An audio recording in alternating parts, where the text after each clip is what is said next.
Andrew, thank you for joining me today. My glasses are a bit skewed. Hang on, just in a comedy moment there. Sadly, there's nothing very funny about what we're going to talk about today. Look, if you ask most people, and possibly myself a good 15 years ago, if you ask them, does slavery exist? When was it abolished? People would say, they'd quote some date in the 1800s or maybe the 1900s. Answer me one question. Why are there more slaves in the world today than there were at the height of the slave trade? And that's shocking, isn't it? Just that sentence in itself is shocking because, I mean, like you, we're probably about the same age. We grew up, we went to school, we learned about William Wilberforce, the end of the transatlantic slave trade. And yet here we are with at least, and it is a very conservative at least, 40.3 million people held in situations of slavery around the world. And that figure is an informed guesstimate. I was going to say that to you. I mean, how can anybody possibly know the true figure? That you can't, because what you're trying to quantify is individuals that are held in situations of exploitation, and it's a hidden crime. So we'll never. The issue isn't the number. It's a big number. Nobody's disputing that, and I think we get ourselves hung up on what is precisely the number. It's at least 40 million. That in itself is shocking, but actually, it's why is it being allowed to come back? To your question, you know. We grew up thinking we dealt with slavery, but actually, you know, in the last 40 years, as globalization has taken place, we've become aware of millions and millions of people held in situations of slavery, and we've allowed it to come back on our watch. And so that's the shocker, that's the kicker in terms of how has that happened? Numbers, as you say, are numbers. The fact is, how and why have we allowed it to come back? So what we need to understand what modern slavery is. And so I define it like this. It's an illicit trade, first and foremost. It's a commodity trade. The commodity just happens to be a human being, and they're bought, sold, and exploited in order that their exploiters can make vast profits. And the estimates around the profits are, and this figure's 10 years out of date, Ross, it's at least $150 billion profit per annum. And we could probably double that and triple that, and it would still hold true. But put that into context. That makes Apple, Amazon, these big titans of industry. Their profits are nowhere near that. So it's this huge profit. The commodity is this human being that's bought, sold, and exploited. The exploiters know there's very little chance that they'll ever get caught.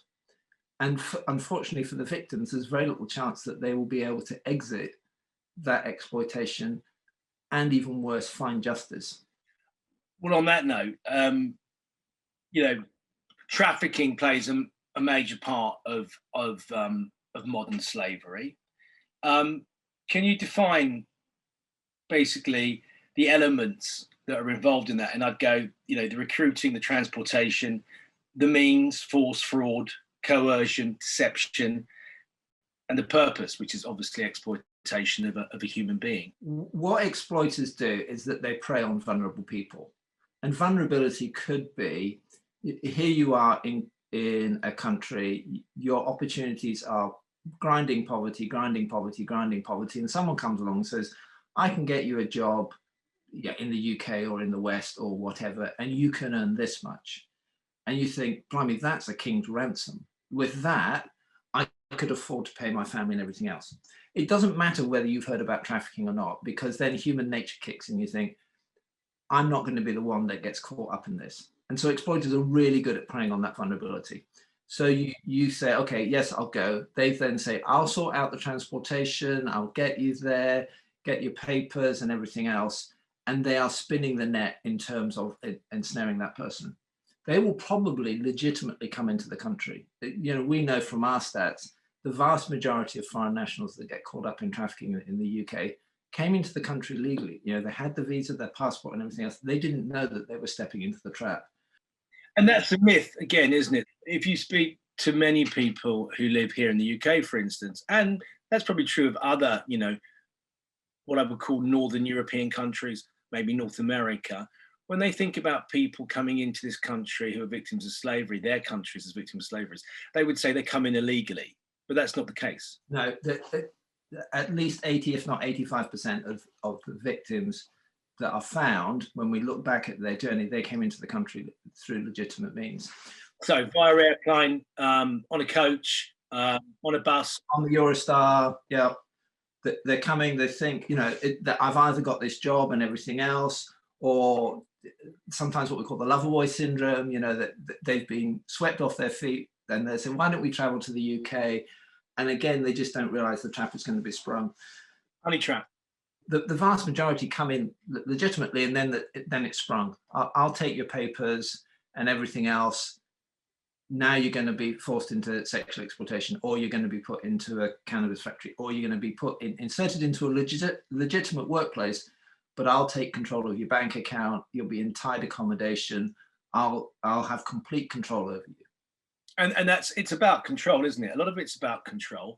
A lot about, as you say, it's about playing on people who are vulnerable, or making promises to people who are unaware of exactly where they're going, what they're getting themselves into. And it can be, there are many forms, aren't there? Just run down some of the kind of areas where people in this country, for instance, are forced into what we would call modern slavery. So the main areas are obviously sexual exploitation, so sold into the sex trade. Now, some will come knowing that they're entering into the sex trade, but then they don't realize that they're not going to get any of their earnings, or they're asked to do things that they didn't want to do. Others are brutally forced into it. And I've talked with horrific, I've encountered horrific stories, and as I'm sure you have as well, of just the brutality of somebody. And the traffickers talk about breaking people, talk about breaking horses. This is breaking people into sexual exploitation. Then there's forced labor. So that's being forced to work against your will, and not being able to leave that situation without fear of violence and retribution, often paid nothing or an absolute pittance. Criminal exploitation, that could be cannabis cultivation, that could be ATM snatches, it could be benefit fraud, could be shoplifting. I mean, the list just goes on. All those things, street begging being a big one. As we discussed before we started recording, I've seen nearly all of those things. I've also seen witchcraft used as a hold over someone, and that is incredibly powerful for lots of people, not just people from Africa, but people from South America as well. But the main thing about it is it's about fear, intimidation, and ultimately control over somebody who's vulnerable. So they may not have physical shackles on their hands, on their ankles, but effectively they are completely controlled and owned by another human being, and that's slavery. Yeah, and I've met survivors who, in telling me their stories, we've all got one of these, haven't we? A mobile phone, and they're shown a picture, and it's of their family back home or their child back home, and they go, notice the date when that photo was taken. If you step out loud and you try and leave, then your family will get it. And we've had survivors in our services, and their families have been targeted, when they've exited, from the exploitation. So you're right, that the physical shackles that 200 years ago that we associated with the transatlantic slave trade, they've gone. It's psychological shackles. And when you get someone into a place of complete control, you have complete control. You don't need to shackle them. They're not going to speak up. They're not going to ask for help. They're not going to flee that situation. And they only do that when they reach that absolute almost breaking point, and there's no other options and way out for them. So exploiters are really smart at controlling people. Yeah, and breaking that is something that the Unseen attempts to do, isn't it? Can you just explain to me what your charity does? Yeah, so we do 5 main things as a charity. So we work with victims that are found within the United Kingdom, and we provide accommodation and support services. And we're part of what's called the government's National Referral Mechanism program. So that's everything from accommodation to support to outreach, and then reintegration and support back into society. We then work with all the major blue light agencies in terms of training and sharing intelligence and awareness raising for them, helping them be much more victim focused and aware of what they're being faced with. Especially around, walk into a cannabis factory and you find a gardener. Is that person a victim or is that a criminal? I've done that, by the way. Yeah. But just imagine the scenario of where you're locked into a house in the fumes of a cannabis factory and you can't get out. Well, I can remember the specifics if you want me just very quickly to come in.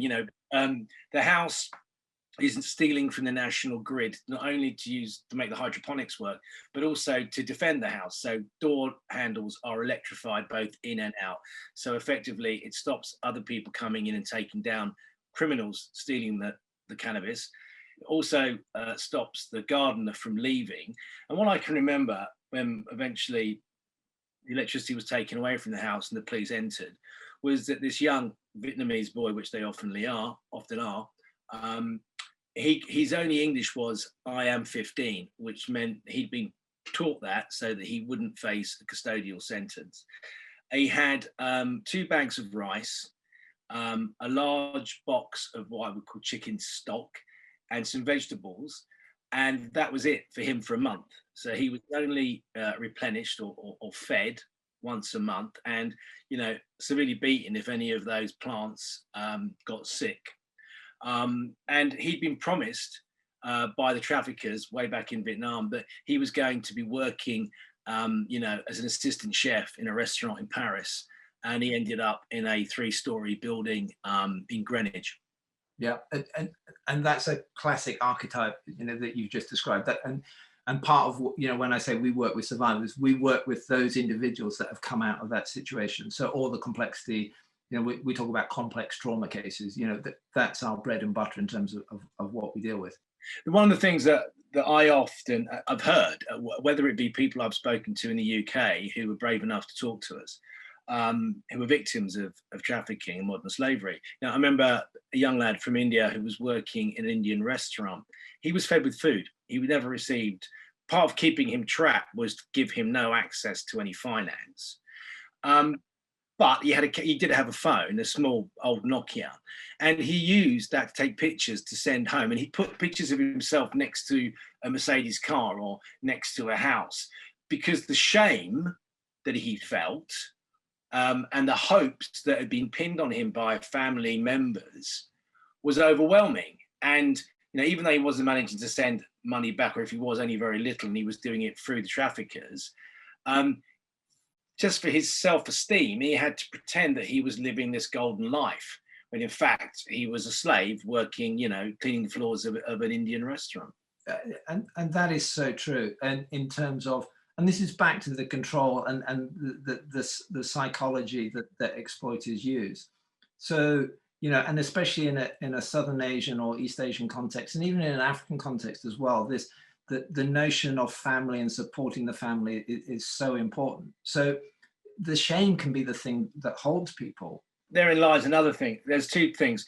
One, it's often hiding in plain sight for many of us. We either don't notice it or we choose not to notice it. Is that true? So Ross, personal question, awkward question, but how many slaves work for you? Only through my traveling around the world. I would say indirectly a few. I wouldn't know. What are the numbers? So you're wearing clothes. Yeah. Thankfully. You've eaten food today. Yes. And we're using consumer electronics to talk to each other in lockdown. Yeah. So we're already up to 40 to 60. So just in terms of eating food, wearing clothes, and communicating, we're at, how many did you say? 40 to 60. Human beings who are slaves. Furnishing your lifestyle. And that's without, you say, the ones that are often in plain sight, like the car washers, like the drivers, delivery drivers, etc. Yeah. And if that doesn't grab people and go, I didn't realize the world was like this, then I don't know what will. But it's a manipulation, isn't it? People in search of profits, and also many people are. Look, migration isn't a new phenomena, is it? No, not at all. Human beings migrated to find better pastures, to find gold, to find whatever they thought would make their lifestyles or their families' lifestyles better. it's not a new phenomena. It's the phenomena of where people make profits from it. And also slave trading is not a new phenomena, is it? No, I mean, the slave trade, you know, we started this conversation with, you know, we all thought the slave trade had ended. The slave trade never ended. It is always about exploiting human beings to make money. You know, the modern slavery is about making money, and it is about buying and selling and controlling a human commodity. And the impact on a human being of knowing that they're a commodity, the psychological impact is enormous. But actually the profits that are taking place, and then as that ripples out, which is none of us can say we've got clean hands, yet we're all tainted by this. And if you say what's driving, and I call modern slavery an illicit trade, what is driving this trade? Unfortunately, it's our learned addiction to cheap goods and cheap services and cheap labor. You know, we all want a bargain, but there's a price, if you like, there's a floor price, which if you go through, means that people are going to get exploited. I think, you know, if you'd spoken to me 15 years ago, I would have gone, okay, yeah, but I'll just move on. But having seen it firsthand, whether it's been in Central and South America, people desperately trying to get into the United States of America, whether it was in Calais in the jungle, whether it was never more apparent than when I was in Libya. You know, seeing people come across that desert from sub-Saharan Africa, across that desert, if you fall off the side of that 4x4, you're left. Every girl, woman that I spoke to had either been raped once or more than once.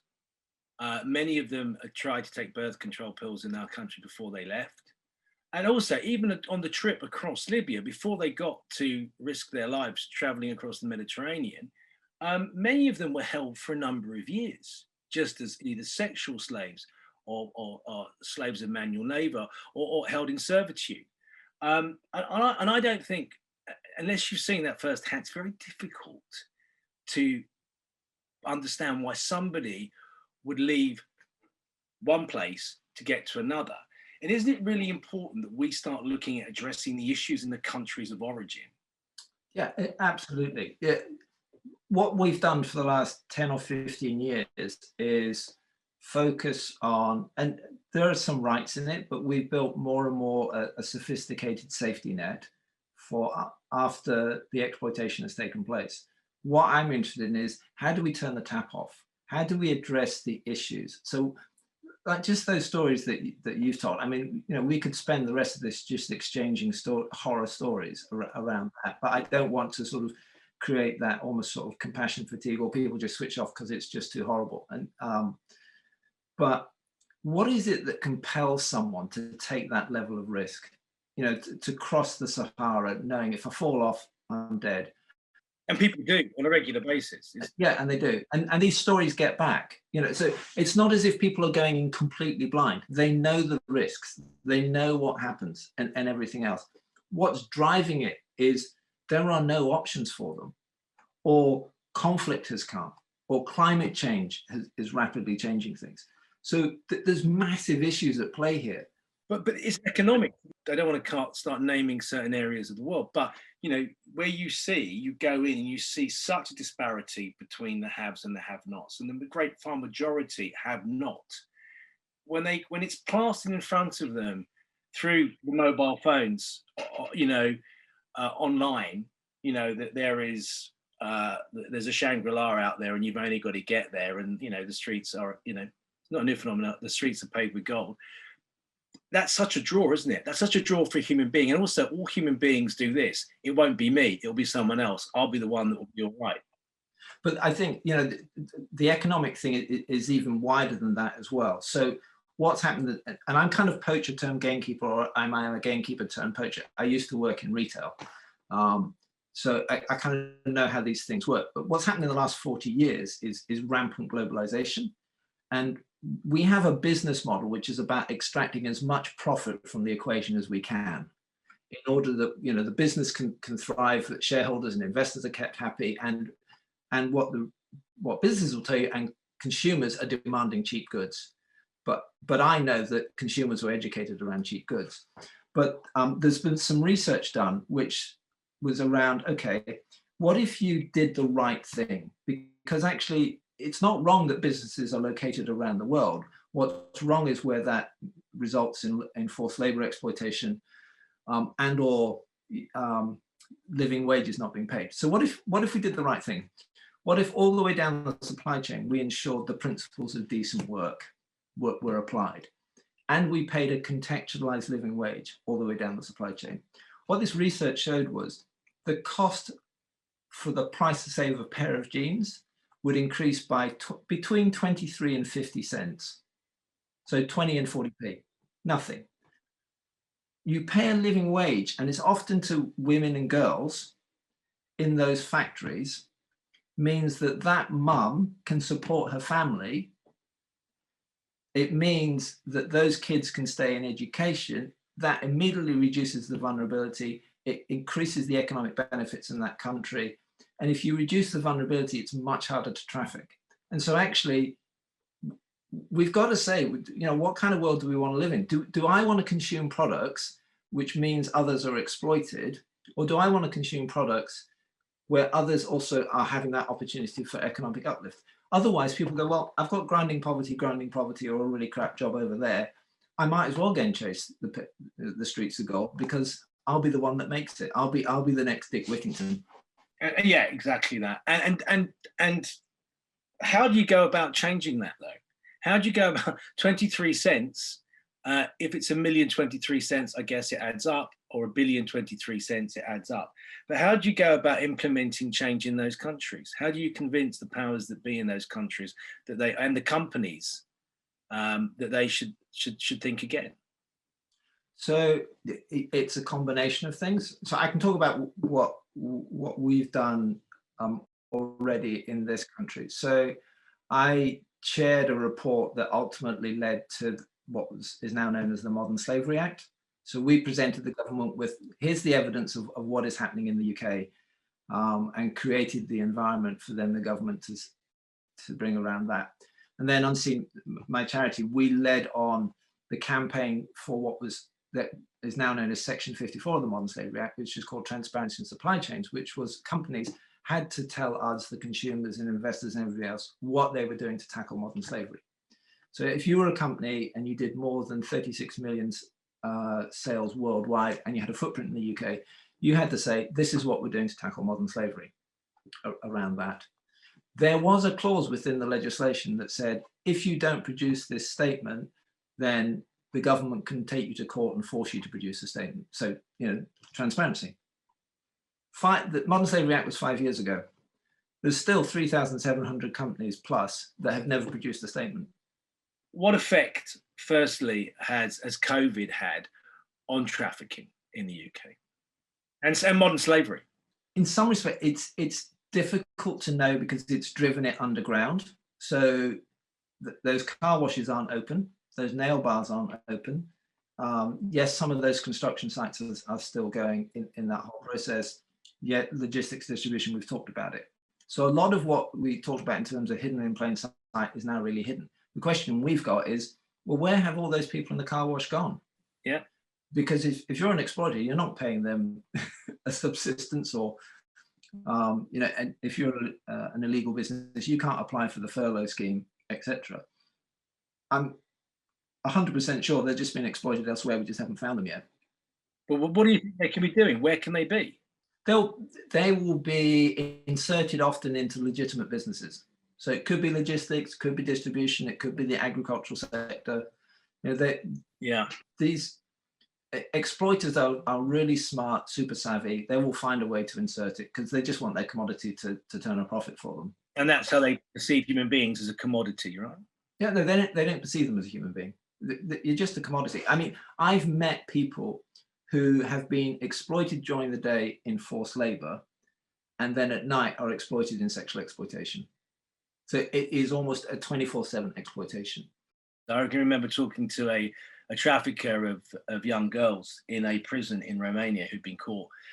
And he was laughing about referring to the girls as football because we just kicked them from one guy to another. Yeah. So that they have completely lost touch with their humanity, and that's if you like, that's the ultimate outworking of greed, is that you just see another human being as a cash cow. And so actually, why wouldn't you maximize the return on that? You know, we often see with girls that have left sexual exploitation, it's not that they're found on a police raid into a brothel or a welfare visit from an NGO.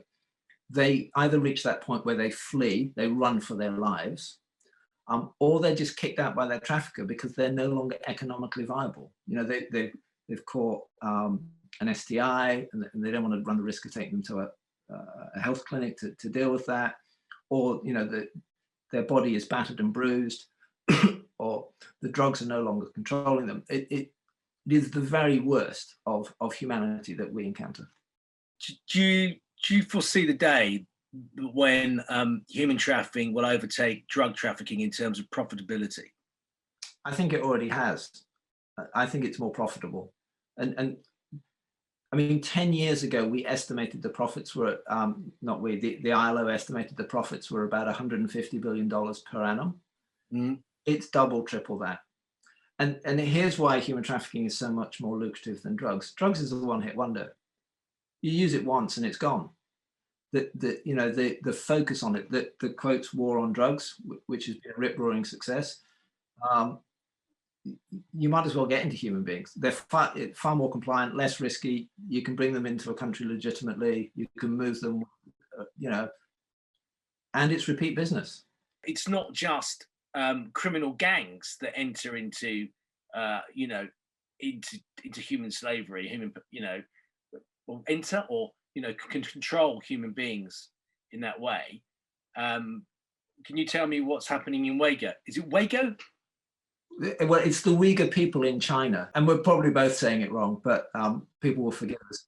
But what it is in Xinjiang province, the Uyghur minority, the Muslim minority, are experiencing genocide. And I think that's what's brought the world's attention, is just the forced labor camps, just the horrific human rights abuses that are taking place there. But what we say is, but actually those Uyghur population are being distributed all over China into the factories, forced labor, which are making the goods. And China is one of the world's greatest manufacturers now, goods that then go across the world. So again, we're all personally touched by this issue. And we've had, impassioned words from our government saying this is wrong. My response is, great, words are great, but we now need to take steps. We need to stop those goods coming in. We need to call China to account, because this is state-sponsored genocide and it's state-sponsored forced labor exploitation. But how do you define which goods are actually tainted and which ones aren't? It's super, super difficult, but we do. The brands know. The brands know. We know the brands that are in Xinjiang province anyway. We know that Uyghurs are all over China in these factories. Audits can reveal that, and we need to be exiting. Back to, is it an economic issue? Yes, it is. So how do we gain leverage on this issue? We'll change the economics. We're not going to source from you. We're not going to buy your products until you address these issues. How do we change that mindset? I think part of it is it's for a lot of people listening to this, this will be all new to them, and so I hope they're in the shocked phase, and then it's okay. So now what do I need to do? And for the general population, some of it is being eyes and ears and speaking up, and doing the very un-British thing of saying, speaking up when you see something that you don't think is right, and often it's a gut thing, or that house next door to me where men are coming and going at all hours. What's going on in there? Or in the workplace, somebody has, what did you do at the weekend? And they didn't do anything at the weekend. Now, I know in lockdown, none of us are doing anything at the weekend. I know what you're saying. In all of that. Or, that cannabis factory that's, on the street, and why are the curtains always closed, or they're blacked out in that whole process. Or the car wash where you can only pay one person and they only take cash. Or the nail bar where there's somebody in the corner, or there's a CCTV camera up in the corner and watching it. And when you interact with the people they don't want to interact with, or the physical appearances and the psychological appearances of abuse. You know, they look malnourished and unkempt. They're not wearing the appropriate clothing for the job that they're doing. They're withdrawn, they're neglected, they have untreated injuries, they're isolated. You know, what about those houses of multiple occupancy and the poor living conditions? You know, what's going on there? Or this restricted freedom of movement. They're always with that other person. Let's go back to COVID. You think it's had an effect on the people that are already here, that are in human bondage? Yeah. What about people traveling into the UK? Obviously, if our borders are closed, then it's closed to all, including traffickers. The other thing is, what do you think Brexit will play, if anything, in terms of I have to say, you have to stifle that giggle when I say that, but or smirk or whatever it was, you know, and I'm probably of the same feeling. Do you think Brexit, as many people believed, it would have an effect on migration into the UK? Will it have any effect on trafficking in terms of human slavery? Gosh, you've opened up Pandora's box. There's so many. There's so many things in there to say. I think the first thing I'd start with is actually, if we look at what we do know in terms of the number of victims in the UK. So the Home Office say and this is from 2014, at any one time 10 to 13,000. That's out by a factor of 10. So it's at least 100,000 plus. So let's be clear. Sorry, Andrew. There's 100,000 plus slaves in the UK. Yeah. Now, when we start breaking that down by nationality, when it's adults, about number three or number four in terms of prevalence are UK nationals. And when it's children, the number one nationality is UK nationals. So it is a problem. Last year, we saw something like 102 different nationalities. You know, it'll be one from here, one from there. But in terms of like the top 10, in terms of prevalence, adult UK nationals, number three, number four, kids, number one. So men in situations of forced labor, we know of examples where the homeless are targeted, those with mental health issues are targeted, those in terms of vulnerability. And my fear around COVID and Brexit is the increased vulnerability. So closed borders means actually more UK nationals will get targeted. And then Brexit making it harder, you know, the ending of movement of free trade. We will still need workforce to come in for many sectors of our businesses and public sector as well. And so the opportunity for exploitation will increase, especially as nobody now has the right to remain in this country as well. So if I'm a trafficker, I'm going, oh, happy days, because I've now got another tool in my armory to control someone, saying, if you step out of line, I'll just report you to immigration enforcement. You'll be arrested. You'll get a criminal record. And you go back to your country with a criminal record. It's not going to go well for you. Therefore, you know, in all of that process. In terms of kids, the phenomena that I think the media have called county lines, but it's child criminal exploitation. Kids being used to move drugs around the country and sell drugs, you know, to both, you know, whether it's street users or middle-class users of cocaine at the weekend and all of that, but it's kids that are being exploited. They're often being targeted because they're vulnerable. Lockdown has increased that vulnerability. We are hearing stories of kids being dressed up to look like key workers to avoid detection as they move them around the country.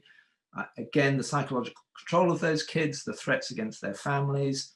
But we've also got examples and stories now, you know, of nice middle-class kids also being targeted by this. And they get sucked into these criminal gangs. They're then exploited, and it's either, you know, it's either that, you know, with kids they go through that phase where they want that acceptance. The gangs prey on that. They entrap them. They smother them with, you know, with kindness and goods, and then the trap is sprung. You now owe us. You have to do this, or you know, they want to be in that gang culture because it gives them identity, and they prey on that.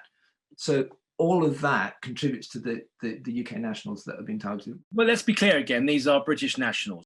These are British nationals. And then they're forced to work in manual labor, you know, and everything from paving to construction to working in the fields. The list goes on. So you'd say that lockdown or COVID and then Brexit on top is only going to add to those numbers? Yeah, and it's also going to make it harder for the survivors as well, because up until Brexit, if you were an EEA national, so European Economic Area, so the EU and then Switzerland, Norway, etc., if you had got caught up in exploitation, once you left the NRM, you were still free to stay in this country if you wanted to. Many didn't want to because the UK hadn't been a great experience for them, but you could, because as an EU national, you could access the support that everyone could. Now we're in the situation that nobody will be able to default to being able to stay in this country. So that vulnerability that you talked about in terms of if I go back, and it's not safe for people to go back, and there's Lord McCall in the House of Lords that's trying to bring forward a bill to say for all victims, let's give them at least a year's leave to remain in the country, so that we've got time to work with them and work out what are the steps that they need to do so that they can be resilient going forward, because these are broken people. Do you think that the laws in this country, even the law that you helped institute, do you think they go far enough? And are the people that deal in the misery, which is trafficking and slavery, when they are caught, are they punished effectively or dissuaded effectively? I always start with legislation is a really clumsy tool. And I think legislation can frame how a country then responds to the situation. But then there's a number of things. If you've got legislation, apply it. So what I said about companies not applying a modern slavery statement, well, then force them to it. You've got the sanction, use it. Within the Modern Slavery Act, the one thing I would say is what it has codified is the seriousness of the crime. So actually the maximum tariff for committing an offense under the Modern Slavery Act is life. Mm. I've not yet seen a life term given to a trafficker that's gone through the courts. So there's questions there for judiciary, which is, look, the tariff is this. The government is saying through this legislation, this is a really serious crime. 6 years for the misery that you've dealt in that whole process. And I've lost count of the number of times I've written to the Justice Department going, can I question that sentence in that whole process? Because for me, I find it repugnant that, if we're saying as a country, we find this morally repugnant and we're going to set this tariff, then let's use that tariff, because it does have a deterrent effect in that whole process. The Modern Slavery Act, it needs to go further. We need to enshrine the rights of people that victims have to support. It's alluded to, but I would argue it needs to be on the statute books. And then legislation needs to evolve as we understand how modern slavery happens. And the government has said recently it's going to look again at the transparency and supply chain legislation and toughen it up. And I go, great, but you've had 5 years to, there was a baseball bat that you could have used in the legislation and you've chosen not to use it. So why do I think just saying you'll fine companies and you'll do this and you'll do this, why do I think anything's going to change? So if you're going to legislate, use the legislation that you've got. Around the world, globally, slavery is outlawed in every single country, and yet it still thrives. And it thrives primarily in forced labor. So the other part of the equation is actually, what do we need to legislate more around what businesses do? And there's a move at European level around what's called mandatory human rights due diligence reporting. And so companies will be responsible for what's happening in their supply chains. So I would definitely support that. So a company operating in France will be responsible for what's happening in Mauritania. Yeah. Which was, I looked on the internet, the last country to abolish slavery in something like 2015, which effectively, like so many other countries, I'm not necessarily singling out Mauritania, but India, for instance, a country that I spent a bit of time in looking at sexual trafficking, a country of, I think, 1.3 billion people. It's estimated that nearly 10 million people work in the sex trade there. Yeah. And most of them are not working for a profit. They are victims of trafficking, of human slavery, of human bondage. The other thing I found out when I was there was about indebted labor, something, and again, I'm not out to hit India here because it happens in other countries, but the idea that you can be born into debt, effectively born into slavery, that there isn't much difference in when you talk about indebted labor. So your father took out a loan of a very small amount, let's call it 10 rupees, or your great-great-great-great-grandfather in many cases. And as a consequence, you were born basically a slave, and you will work to pay off that debt. And so will your children and your children's children. Isn't it time that we looked at what's happening culturally in certain countries and question whether, in this day and age, living like that should be permitted? The quick answer is, of course, it shouldn't go on. I mean, we're in the 21st century. And I think this is the disconnect. You can have all the laws you like around the world, and India's got some pretty good anti-human trafficking legislation, but it's the application of those laws, and it's the systems and the structures that allow that to happen. So if you say, okay, we will ban bonded labor, we will get rid of all of that debt, those people will go free. Great, but you've actually then got to do it. And then you've got to employ those people. If you take away their jobs or something for them to do, you've got to find something else for them to do, I guess. Yeah, or you wipe the debt clean and then they're earning, and that can support them. But then we're almost back to the transatlantic slave trade, which is the government has only recently paid off the debt it paid to slave masters in this country when we set the slaves free, especially in the West Indies. Start again. Say that again to me, please. So we have only, as a country, recently finished paying the debt, the government debt, the government of the day when the slave trade was being abolished. The government decided that the way to do it was they would recompense the slave owners in order for those slaves to go free. And we've only just finished paying down that debt. And who is that money being paid to, out of interest? Well, back in 1800s, yeah, to the slave owners. We paid the slave owners to set their slaves free. And the money that we borrowed to pay that debt off, we've only just paid it off to the banks. Yeah. That's jaw-dropping. Look, it's such a massive subject, and unseen. How many unseens are there out there? How many do we need? What else can we do? What can we do? I think a number of things. I think if you see something, I learn what the signs are. Go to our website, look at Spot the Signs. If you've got a phone, go to the Apple Store or the Google Play Store, download the Unseen app. It's got all the indicators on it, and you can report straight into the helpline if you see things. I think the first thing is awareness. I think the second thing is, and we started with Wilberforce. Here's my little bit of controversy. Which actually, what ended the slave trade was the general population going, I'm not going to buy sugar anymore. And that brought the sugar barons, who were the slave owners, to their knees. And they went, okay, we're going to have to do something about it. And then you had legislation and all of that process. So ask questions of who made my clothes, who farmed my food, what's made up in this mobile phone, how many slaves have I got in all of that? And politely ask those companies to do more. Write to your MP saying, this issue hasn't gone away. We need to do more. We need to support victims well. We need to address the systemic issues. We need businesses engaged on this.